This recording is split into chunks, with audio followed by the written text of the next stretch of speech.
wanje ni Kristo. Abakunzi b'amahoro, abakunzi b'amahoro ni ikiganiro mutegurirwa n'ishyirahamwe Transworld Radio mu Burundi, ifashwe mu mugongo n'umugambi Christian Initiatives for Peace CIP mu Burundi. Kaze mu kiganiro abakunzi b'amahoro.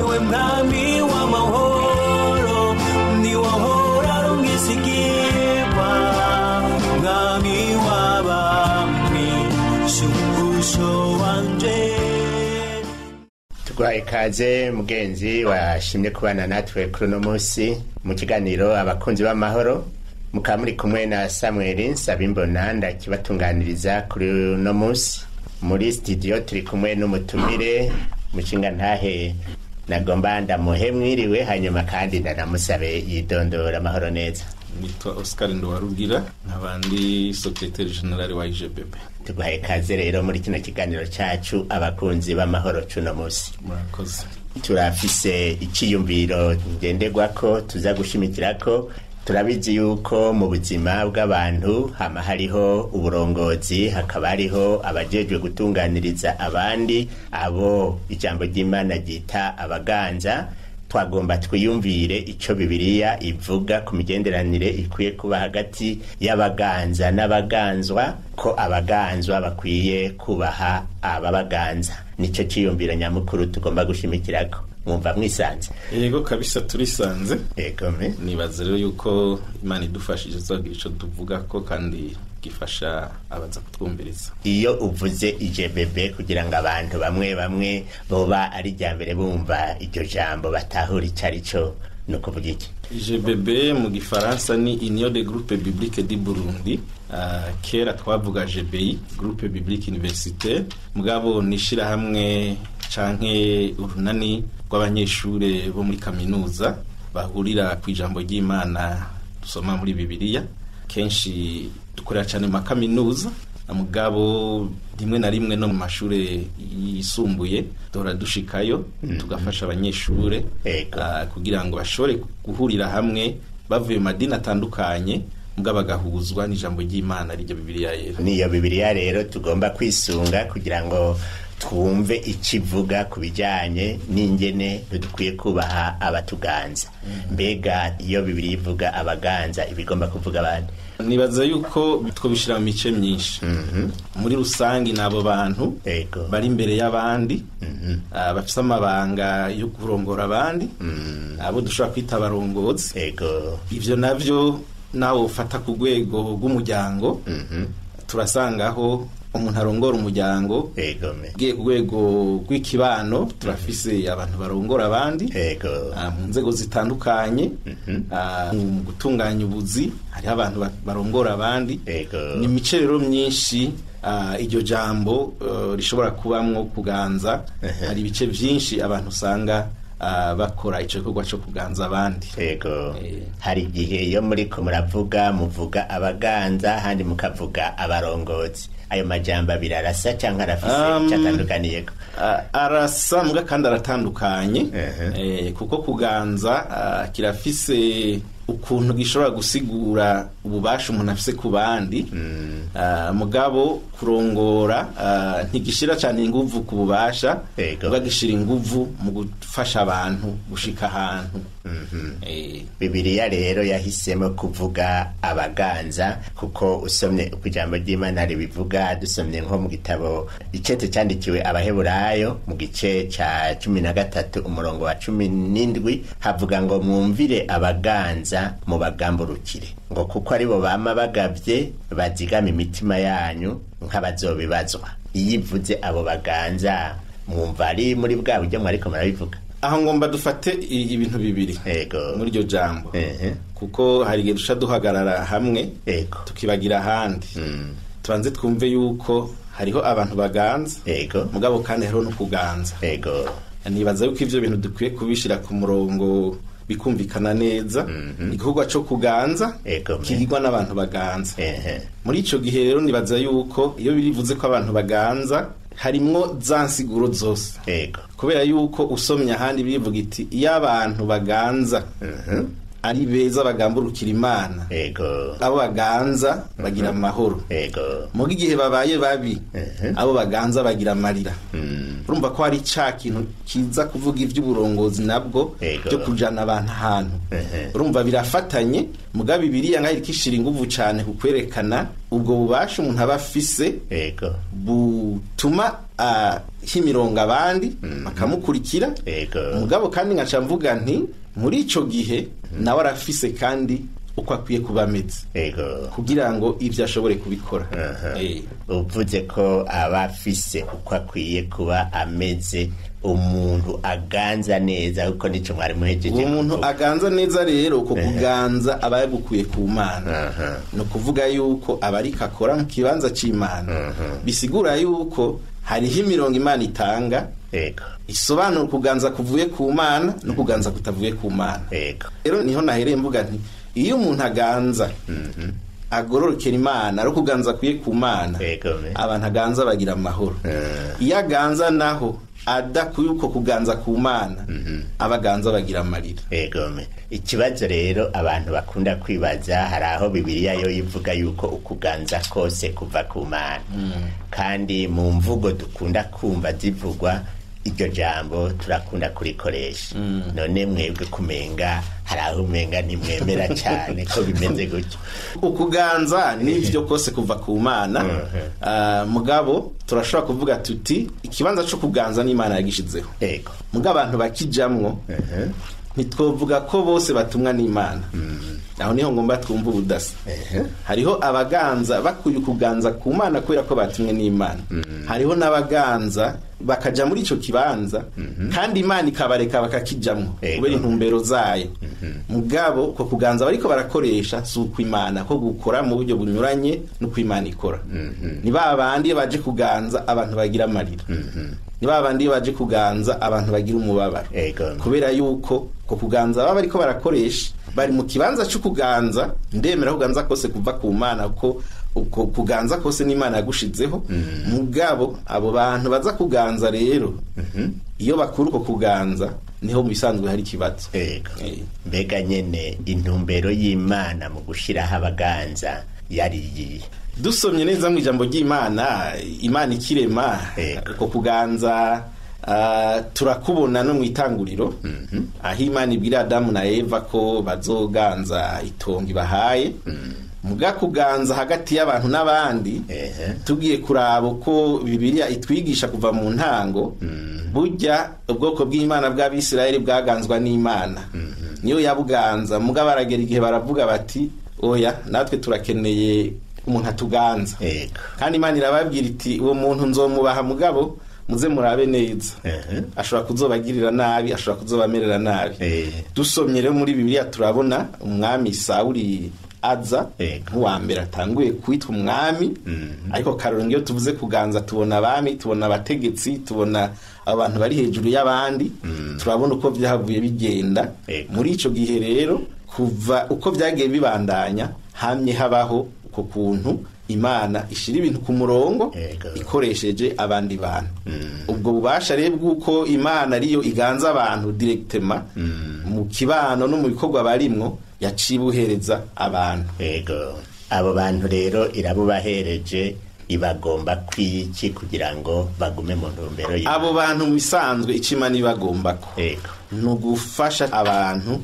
kugira ngo babeho mu buryo Imana yifuza ko babaho nico gituma umuntu aganza nawe afise ibyabazwa n'Imana bivanye n'uburyo yafashije abantu aganza ni abaganza nabi akabashira mu marira azobibazwa ni abaganza neza akabafasha gukurikira Imana neza no gukora ivyo Imana ishaka no gushaka ku ntumbero Imana ifise ku buzima bwabo Imana kandi izobimushimira muri icyo gihe rero twebwe turiko turiyumvira kugene abaganzwa bo kubaha ababaganza dufatiye yuko Bibiliya ibivuga abo baganzwa bo kubaha gute ababaganza abaganzwa nivyo barakwiye kubaha abaganza kandi ntibabubaha ngo nuko ari beza canke ari babi babubaha kubera yuko ari Imana yashizeho kuganza no kuvuga ababubahirije babubashe icyo Imana yashizeho mu gihe cyose abo bantu baganza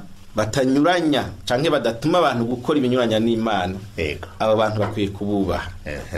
Ni navyo bica binagaragaza ko nabo nyene ku vy'ukuri bari kumwe n'Imana kandi bubaha Imana. Hari gihe benshi bibagora kubera babonye umuntu aganza bakabona umengo arafise amafuti, arafise ibintu bimeze nabi, bakumva umengo ntibomwubaha, ukamengo bonamugwanya. Mugabo ku vy'ukuri uko no kunyuranya n'ubugombe bw'Imana, kubera yuko uwo muntu aba yahagiye mu kibanza c'Imana iba yamuhati igenda uganza abantu. Uko biri kose abo bantu bategerezwa kumwubaha mu kubahiriza ivyo aba yabasabye ko bakwiye gukora. Igihe rero uwo ari karaganza agomba yuko yubahwa, mbega wewe turetse yuko yitega kubahwa, ntaco abo aganza bamwitezeko? Nico rero nanavuze, uwo muntu aganza ku vy'ukuri akwiye kuganza uko Imana ibisaba. Akwiye kuba afise avoma ku vyo Imana ivuga, kuko nawe uko kuntu ari karakora nawe azobibazwa. Kujya abaganza bazobazwa ko bamwubashe nk'abatamwubashe, nawe azobazwa yuko yaganje abantu uko Imana ibisaba canke uko we wavyiyumviye. Nico nibaza rero ko ku muntu aganza akwiye kwitwararika cyane, kwibaza ikibazo, mbega ndiko nganza nk'uko Imana ibishaka? Abantu niko ndabaganza ndabajana mu nzira y'Imana, canke ndiko ndabaganza ndabazimiza ndabakura ku Mana ndabajana aho Imana idashaka? Hariho aho Imana ishaka niko muriko muravuga, canke aho Imana idashaka. Uwo murongozi canke uwaganza yomenya gute icyo Imana ishaka? Uwo murongozi kukimenya nuko kuvyukura abaza Imana. Kumenya Imana rero navyo bisaba yuko aca mu nzira Imana yashizeho. Twebwe nk'abakristo turizera tudakekeranya yuko kugira ngo umuntu amenye Imana nuko aca bugufi, akakira umwami Yesu Kristo umukiza wiwe mu bugingo bwiwe, hama akareka inzira mbi yarimwo, akihana ivyaha, agahindukira agakurikiza ikijambo ry'Imana rivuga mu buzima bushasha. Akagira ivyamwa vya mpwemu yera, akagira ibintu vyerekana byo ko yahindutse, kureka inzira mbi yahora agenderamwo, ku buryo bw'uko urukundo rw'Imana rumuzamwo. Umuntu aganza neza ku by'ukuri, aganza nk'ubuzimana. Ikintu ca mbere kimugaragariramo nuko abo bantu aganza abaganzanya urukundo ruva ku Mana. Abo bantu aganza abaganzanya ubugwaneza. Abo bantu aganza abaganzanya ubwitonzi. Abo bantu aganza abaganza mu mwumvikano, abumviriza ntabacura bufuni na buhoro. Agenda ku by'ukuri nk'uko Imana ibimusaba, aciye bugufi mu bugingo bwiwe. Mbere washaka akaba akarorero, ntabo umuntu afata inkoni akubita, ngakaba umuntu yerekana inzira atuma abantu babona iyo bakwiye kuja, nk'uko Imana natwe ibidukorera kugira dushobe kuyikurikira, itwereka inzira tugakurikira. Nawe akwiye kurongora muri ubwo buryo. Turiko tuvuga yuko two kwisunga Bibiliya ikivuga kugira ngo tumenye ingene abo baganzwa bakwiye kubaha aba baganza. Numvise ko mu mugwi mukoreramo wa IGBB musesangura ibya Bibiliya, muravye kahise k'ubuzima bwo kuganza no kuganzwa, mubona abantu bamye bubaha aba baganza? Abantu ntibamye bubaha aba baganza, nivyo ico ngira ngo ni ikintu gisanzwe kizwi, kandi turabona n'ubururira aho abantu ku vy'ukuri bahisemwo kugarariza aba baganza bivanye n'imvo zitandukanye. Naho twoja muri Bibiliya turafise ubururiro bwinshi. Umuntu nka Mose yavukiye ibwami, muga harageze igihe aravuga ati ahantu nkwiye kuhava, abantu dukwiye kuvavanura, uyu mwami dukwiye kuvana, fata izindi nzira, bivanye n'uko uko ari karakora atari ko biri. Usesanguye rero nivyo Bibiliya irigisha gose ko abaganzwa bakwiye kubaha ababaganza. Aho turabibona cyane, kandi n'umurongo mwiza, ni ivyigisho vyiza. Mugabo kandi uravye uko ibintu vyagiye bigenda, nuno musi naho ja mu buzima busanzwe haracariho ibihe vyinshi tubona abantu bagarariza canke bahakana ukuganzwa. Bimwe bikaba vyo, ibindi bikaba bibi. Bahakanye ukuganza kuba kuriko kurabaganza ntibisigura ko byose ari vyiza. Hari uko guhakana kuba ari kubi, no kugo guhakana kuba ari kwiza. Nijyari kuba kubi, nijyari kuba kwiza, ufashe uko Bibiliya kuba kubi igihe umuntu agararije umuganza bitavuye ku mvo z'uko ariko amukoresha ibinyuranye n'ibyo Imana igomba. Mu gihe cyose umuntu akuganza agombye kugukoresha ibyaha cyangwa ibintu binyuranye n'ubugombe bw'Imana, muri ico gihe kirazira ko umwubahiriza, ukwiye kumuhakana naho yoba arinde. Muga mu gihe cyose bitajana kuri urwo rwego, Bibiliya itwisha ko dukwiye kubaha. Ku buryo bw'usomye Bibiliya, Pawulo yarageze n'igihe abo bita abacakara canke abaesclave abagurana babwira kubaha ababaguze. Mugabo ntibabikore kubera gutinya igitsure canke ikindi niki, mugabo bakabikora kubera kubaha Imana, kugira ngo bagume mu murongo Imana yashizeho. Mbega iyo umuntu yubashe abamuganza, abamurongoye, hari ico yungukamwo canke hari ico ahombamwo? Arunguka gose iyo yubasha abamuganza mu buryo bwiza, akabubaha, bituma agira amahoro, bituma adahanwa. Kuko usomye mu Baroma 13, Paulo aravuga neza ko iyo bagenda n'inkota si kubusa, ni ukugira bahane inkozi z'ikibi, ni ukugira bahane abanyuranya n'ivyo ukuganza gusaba. Muri ico gihe umuntu yubashe kuganza, izo ngorane zose ntizimubako, izo ngorane zose arazikingira, hama akagira amahoro, akibandaniza ivyo yarimwo, akabandanya uburenganzira bwiwe atangorane nimwe afise. Iyo rero birenze ko agira ingorane nyinshi, kandi izo ngorane azigira impande zose, kuko ubwa mbere yarenze ivy'Imana isaba, kandi ubwa kabiri naho yikwegeye inkota y'ubuganza.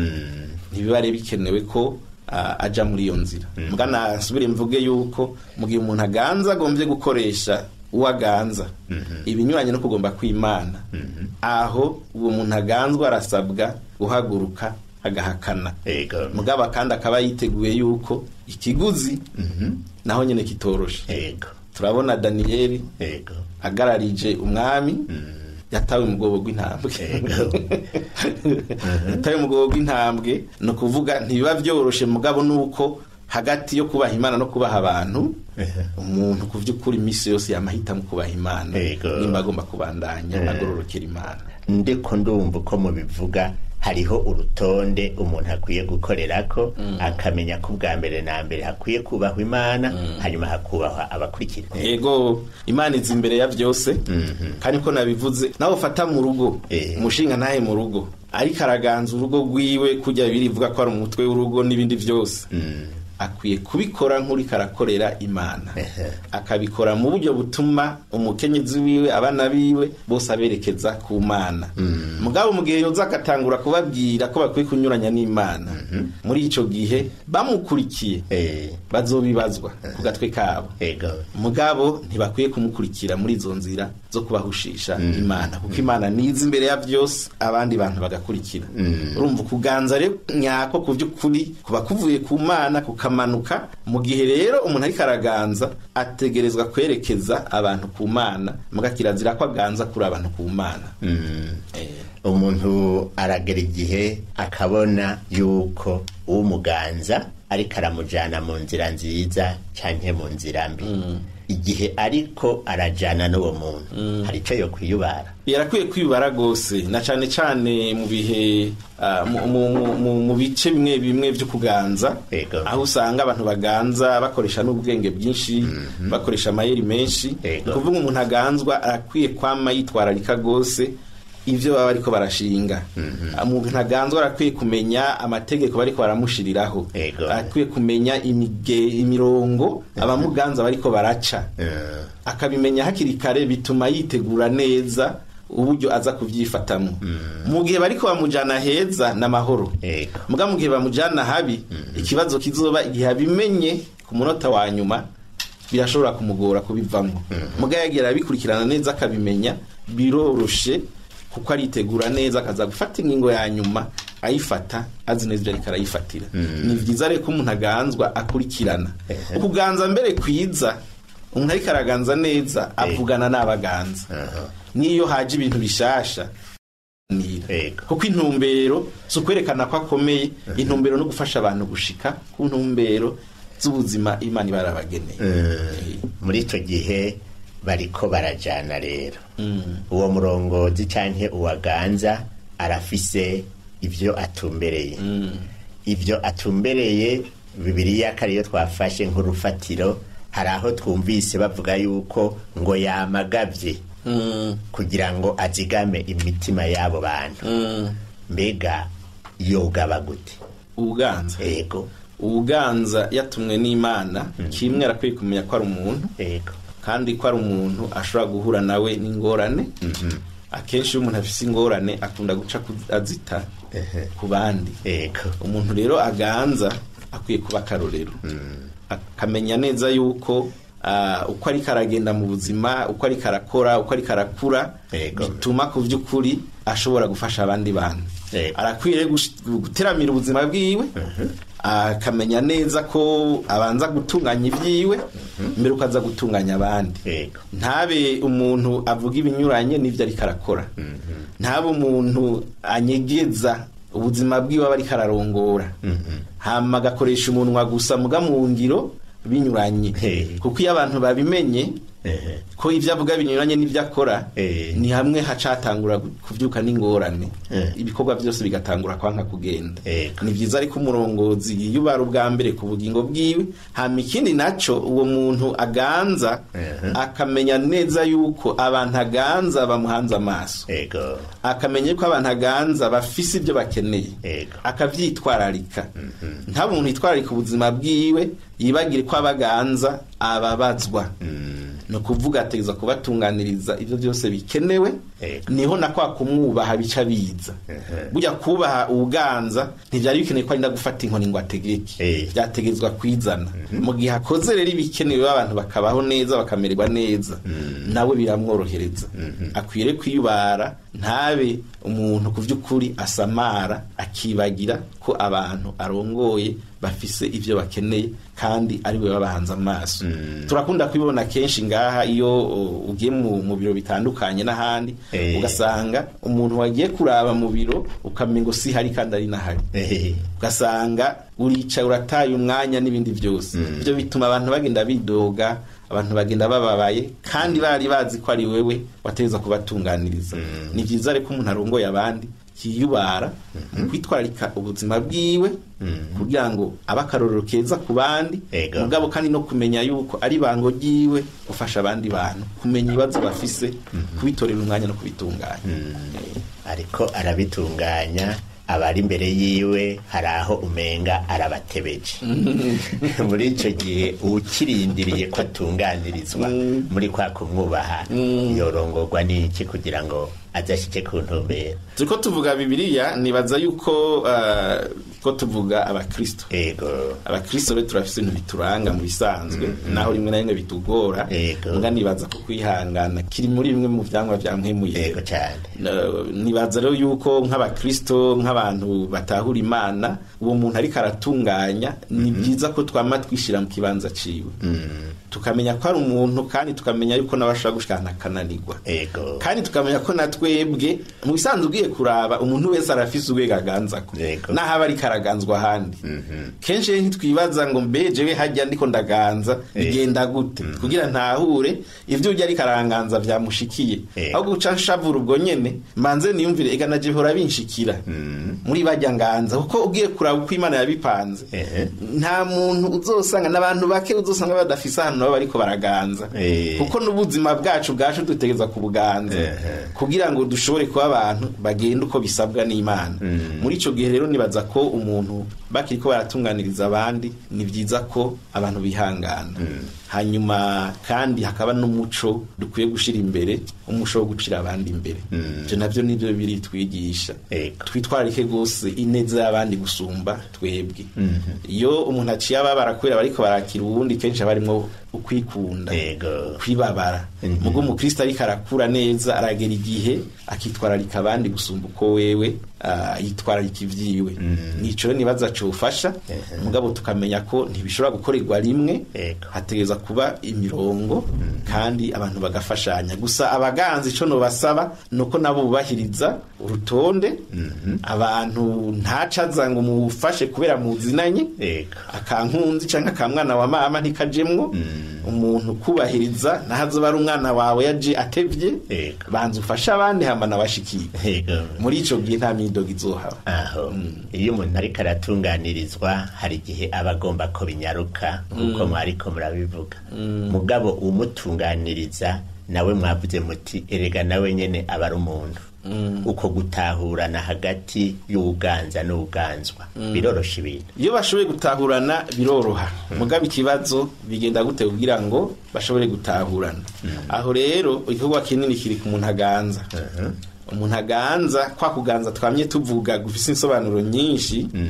mu mvugo rusangi usanga abantu bavuga ngo ni bose ni shefu n'ibiki urani muri mvugo rusangi y'abantu bagiye muri ivyo rero kenshi biragorana fata nk'umuntu agiye mu nzego uno musi mwahora mukorana ari umwarimu byari ibintu bisanzwe mbwa kubera aronsi amabanga runaka agiye kuganza ku bindi rwego ugaca usanga uwo muntu n'uwo musi no kumuramutsa ntibigikunda ukazubona kubera uburyo bipanze umuntu ntagisubira kwicarana hamwe n'abandi umuntu aganza rero kugira ngo batahurane n'abaganza ni byiza ko amanuka akicarana nabo bantu akabaganiriza akabereka yuko ari umuntu nk'abandi akabereka yuko bari kumwe ntabereke yuko ari hejuru nabo bari munsi ndafise umwarimu yakunda kwerekana itandukaniro ry'umwarimu n'umunyeshuri yahagarara ku meza agaca ababwira ati murabona mwebwe mwicaye hasi na ndi hejuru je ndi umwarimu novuga nzi byinshi kubarusha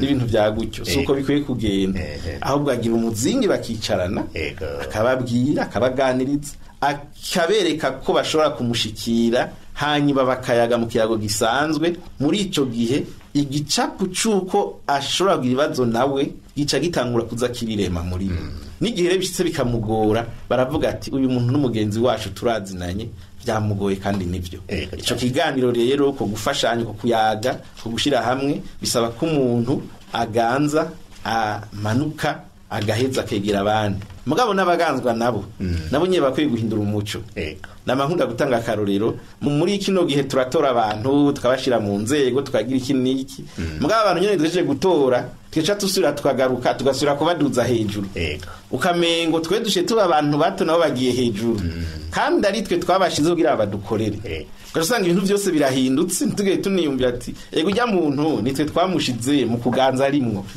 none ko twamushizemwo kubera igice tumwereka nk'ukumengo wewe atandukanye n'abandi bantu urumva n'abaganzwa nabo barakwiye kugira ico gicapu cyo gutahura ko umuntu aganza ari umuntu nk'abandi kuko hari igihe umuntu baca bamuta kubera agiye mu kibanza cyo kuganza bonyene bagaca bashiraho igihome mugabo soko byateza kugenda uwo muntu aganza ni bamwegere bamutura ibibazo bamubwire bamuganirize bazofume bavuga bati yaravyanse mugabo twagerageje murakoze gose urumva yuko ari uganza ari uganzwa bose barafise uruhara kugira ngo urwo rutonde rwo kubaha abaganza kubaha no kubahwa bigende neza kandi wewe mugenzi uri kuratwumviriza wumvise uruhara rw'iwawe nambura uganza ugatunganiriza abuganza nambura uganzwa ukitura abakuganza ububashe kandi ufise akakubakiye ukakabashikiriza nagomba mushinga ntahe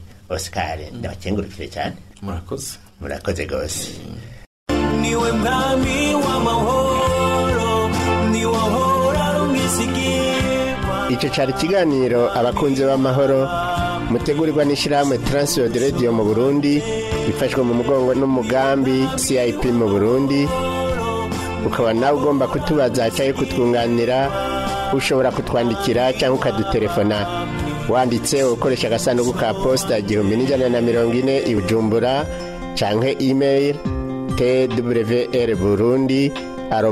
twrburundi@gmail.com canke naho ukatwandikira ubutumwa bugufi kuri telefone ngendanwa inomero 79 387 199 iyo telefone urashobora no kwitwandikirako kuri WhatsApp mu masaha y'akazi urashaka kudutelefona kuri 22 24 26 57 tukaba tukwikebanuye naho butaha niwe mwami w'amahoro ni wohora umwizigirwa